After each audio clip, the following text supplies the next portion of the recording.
kahing mil thay bồi phát tin in kalung me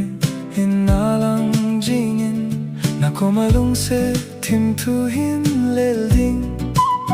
ka tin hin la ki son lel na nei lo dim jingin kan lung se na tu kahing lel ngam poi Laitol lenin kahung golin kan lung set na hinay het dem pi le chun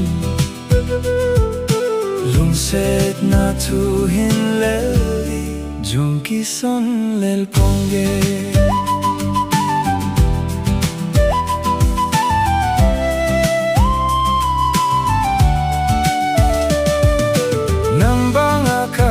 se dingum ta ponte nang tobo laitol kalen no me nang bonahi salung ki pana cholanu jonggol kom galeng in lang lung se tim tunay galel pitan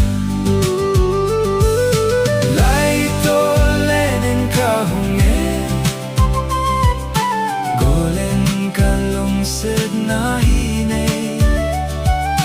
het tempi le chun lung set na tu hin leli jong ki son lel ponge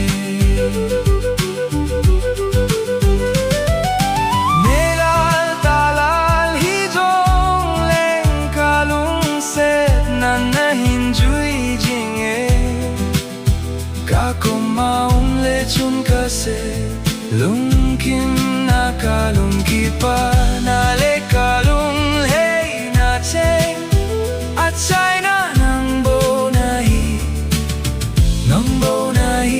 kase lung in nagel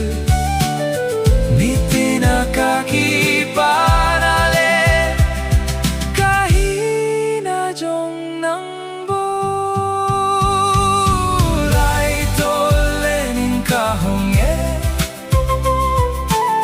golin kan lung set na hinay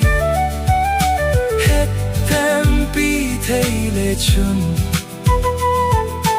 lung set na tu hin lel di jong ki son lel pongye